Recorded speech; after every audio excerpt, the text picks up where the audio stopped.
চাকরি গেলে আর এক জায়গায় হবে, ব্যবস্থা আল্লাহ করবেন। সত্যিকার অর্থে যারা যা শুনবে এবং তা পালন করবে এমন মানুষ সমাজে তৈরি না হলে আল্লাহ তাআলা সেই বিধানকে প্রতিষ্ঠা করার পরিবেশ সৃষ্টি করে দেন না, যতক্ষণ পর্যন্ত না আমরা নিজেরা সেই বিশ্বাস স্থাপন করতে পারি। একটি রাষ্ট্র, একটি সমাজ, একটি প্রতিষ্ঠান, একটি পরিবার, সকল জায়গায় বিশ্বাসের অত্যন্ত গুরুত্বপূর্ণ। তাই আল্লাহ তাআলা বিশ্বাসী লোকদেরকে ইন্ডিকেট করেছেন, নিশ্চয়ই আমরা বিশ্বাসী।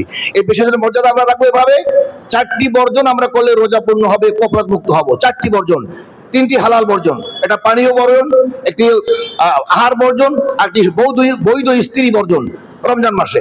এবারে হারাম বর্জন করা, দেখা যায় যে আমরা হালাল বর্জন করি ঠিকই, কিন্তু হারাম বর্জন করি না। কারণ হারাম, গীবত হারাম, মিথ্যা বলা হারাম, অন্যায় করা হারাম, চোখ, কান এবং অন্তরকে, জবানকে এমন এমন কথা বলি রমজান মাসে যা আমাদেরকে অপরাধ মুক্ত করে না।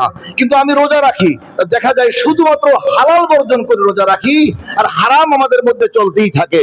আল্লাহ তাআলা যদি আমাদের দ্বারা হারাম থেকে বাঁচার জন্য ভয় তৈরি না হয়, লাআল্লাকুম তাত্তাকুন, এটাই তাত্তাকুন, ওই ব্যক্তির ঈমান রয়েছে, তাত্তাকুন হতে পেরেছেন যে এই রমজানে আল্লাহ তাআলার ভয়, আল্লাহর দ্বীন কায়েমের ক্ষেত্রে নিজের শত লোভ, শত লালসা, শত পদমর্যাদা এগুলো উপেক্ষা করে, কি সিট পেলো কি পেলো না, নমিনেশন দিলেও কি দিল না, এই সব কিছু উপেক্ষা করে আল্লাহর দ্বীন কায়েমের প্র্যাকটিসের জন্য নিজেকে জড়িয়ে রাখে, ওই ব্যক্তিকে তাকওয়াপূর্ণ বলে মনে করা যায়। আপনি হক কথা বলছেন না, এটা কি অপরাধ নয়?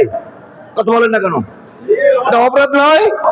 আপনি আল্লাহ তাআলার ভালোবাসা, জান্নাতের আশা বাদ দিয়ে দুনিয়ার পদমর্যাদা বা মসজিদের চাকরি বা কোনো পজিশন রাখার জন্য আপনি সত্য কথা বললেন না, এখনো বলেন নাই।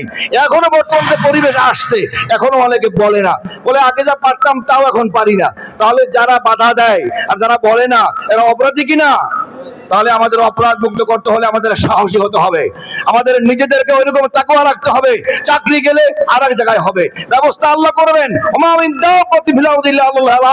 আল্লাহ বলেছেন, এটা যদি বিশ্বাসী না করি কিসের তাকওয়া হলো ভাই?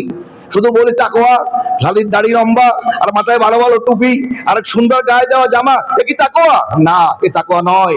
তাকওয়া হলো আপনার অন্তরের সাথে মিলে আমাকে দেখতে হবে আমি কতটা এ ব্যাপারে স্থির হতে পেরেছি, আমি কতটা বাংলাদেশ মসজিদে মিশন সারা বাংলাদেশের হাজার হাজার মসজিদের আলেমদেরকে যে সাপোর্ট দিয়ে যাচ্ছে, যে ডাকছে, এ একত্র করেছে, এটা সমাজে যদি আমরা সত্যিকার সাহস নিয়ে এলাকায় বলতে পারি, নিজ মসজিদে বলতে পারি, তাহলে আমাকে বোঝা যাবে যে আমি একটু তাকওয়াবান হয়েছি।